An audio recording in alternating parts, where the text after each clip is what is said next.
ingredients, a 2-ingredient recipe for biscuits. We gotta try this out. So, hey guys, welcome back to the channel. Patara with you today. And you know, biscuits are my thing. I love biscuits, I love biscuits, I love biscuits. I love you like a little biscuit, okay? Little pink pigs and little biscuits, okay? But here's the thing. So all of these, you know, here's the first thing. Always do what you like, what works for you, your family, your budget, your health, whatever. This is why understanding biscuit recipes or any recipes and how things are made and how things are different is so very important, okay? So here's what we're going to do today. So there's a recipe that's floating all over, and a lot of you may have been doing this for a very long time, you know, whatever. I've never done this. I have never had this recipe in my kitchen.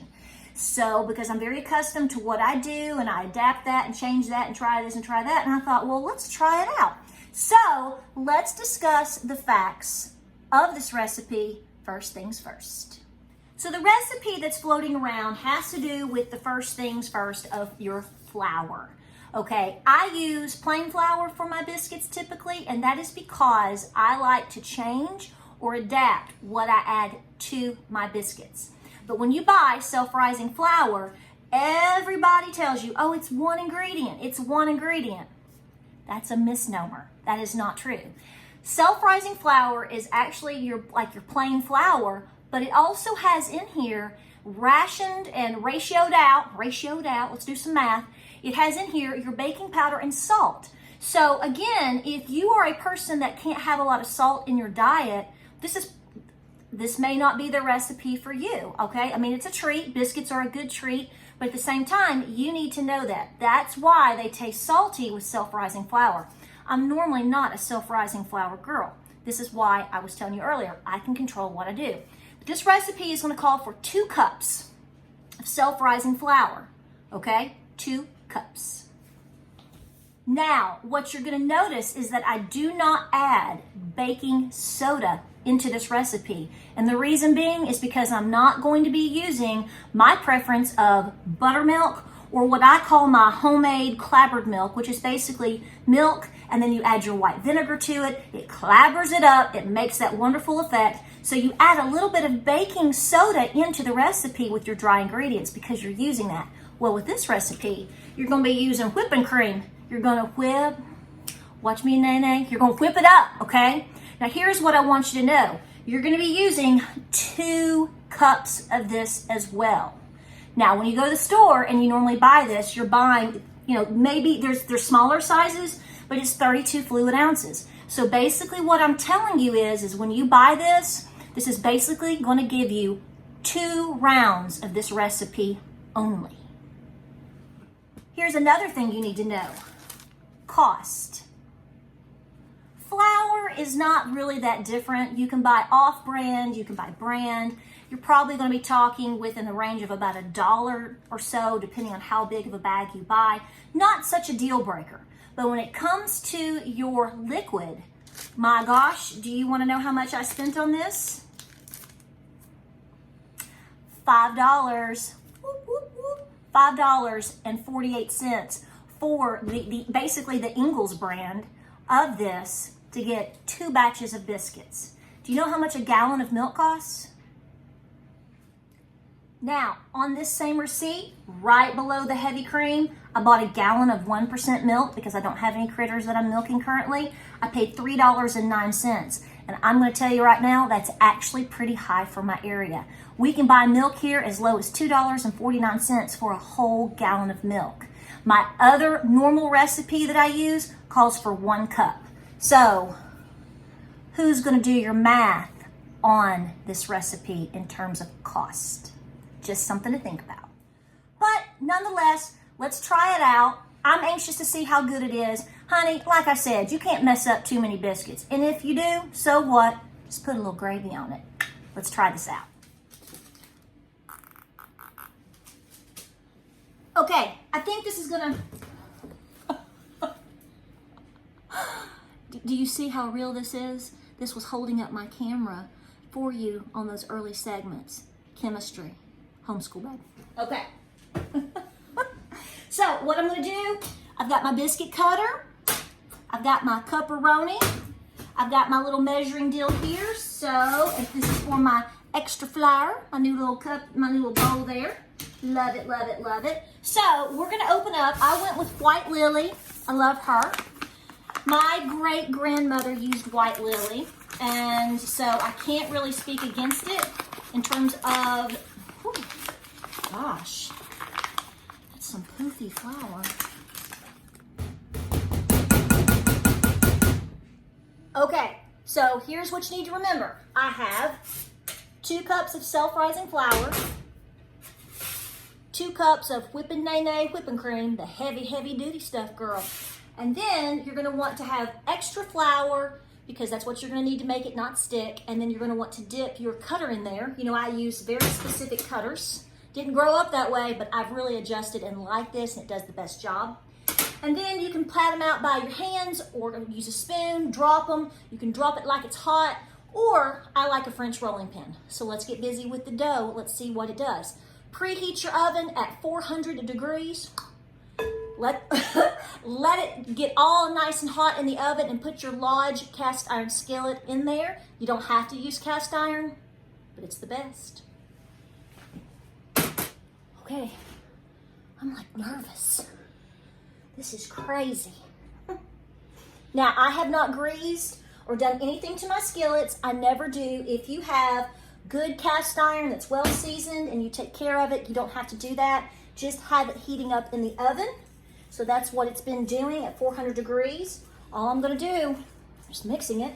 So I'm interested to see how this feels in terms of texture, stickiness, anything like that. Again, do what works best for you. I'm just testing this for fun. I don't challenge anybody on what they do, what their granny did, because you know what?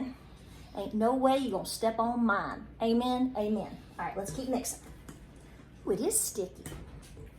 So I can already tell you right now, it looks to be a little bit on the stickier side. So this is gonna be very, very interesting. But you know what? Could be the best darn biscuit out there. We're gonna find out.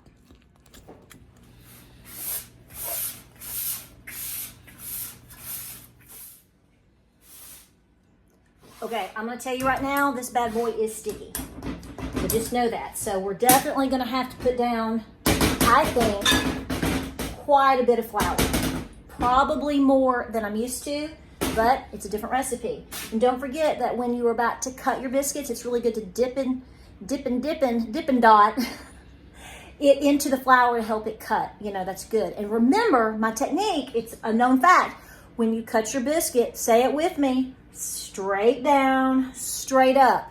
Don't chubby checker. I don't care what you're using. Do not twist, because that's sealing the edge of that biscuit and it does not rise quite as high.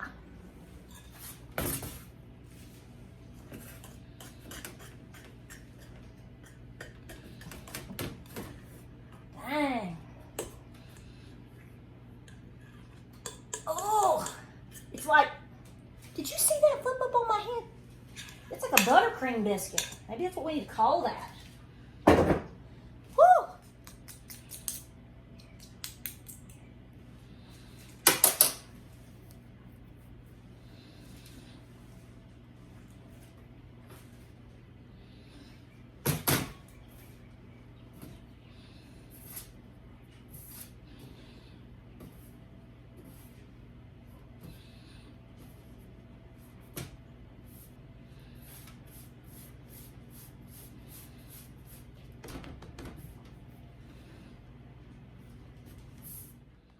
Okay, definitely sticky, but it is very light, very fluffy. You should expect that from self-rising flour.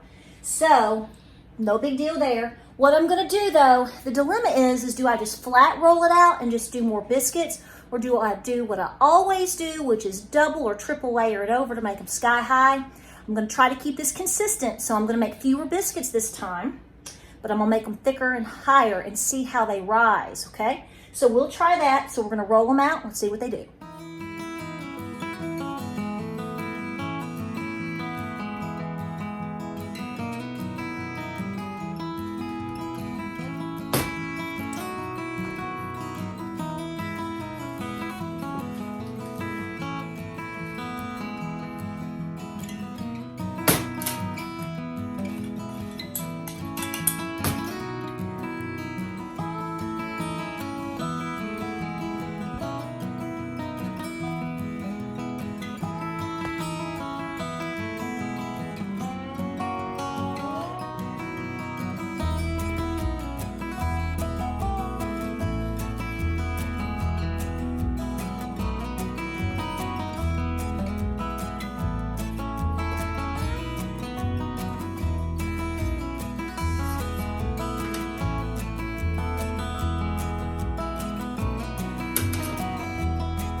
Okay, so I got 6 good biscuits. They were doubled, almost tripled over.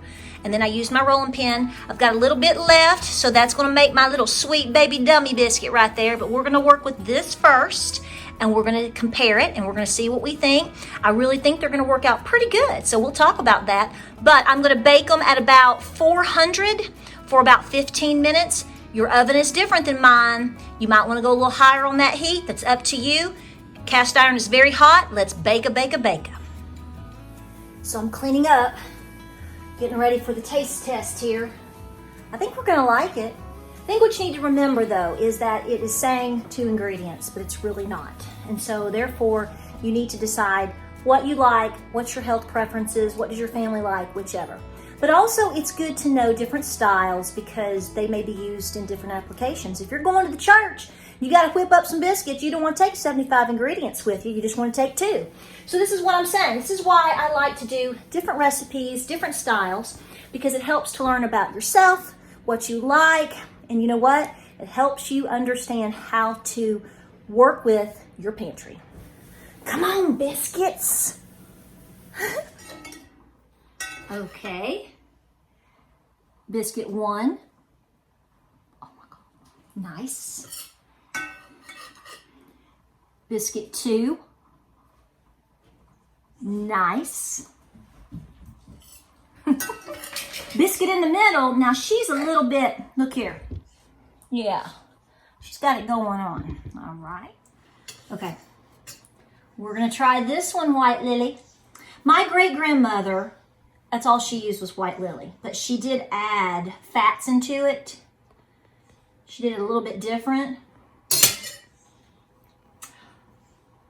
Not disappointed. Can you see that? Okay. Woo! Add a little bit of butter. And I'm just going to dive in here because I've claimed this jelly already. Thank you for the folks that have sent me so many nice gifts, jellies, and all kinds of things. I really appreciate it. Okay. What do you think, James? This is like hot as fire. Okay. There's a little bit of butter on that. Oh, don't disappear. Okay.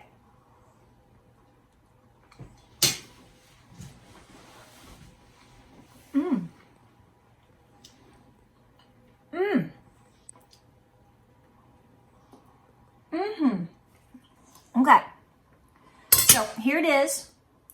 It's very fluffy, very hot, very light. It has more of a fluffy center than my others, but I like it. The outside's very soft and delicate. It is a little bit saltier, as you should expect, because they do put the salt into the flour. But I'm going to tell you right now, this is a great way to start learning how to make biscuits, learning how to find out what you like, and just enjoy. Guys, this is a winner. I really like it. Really, really do. We're going to add this to the list. I need to conclude, but I keep eating. So guys, I'm just going to say it. Eat, be merry, and we'll see you on the next video.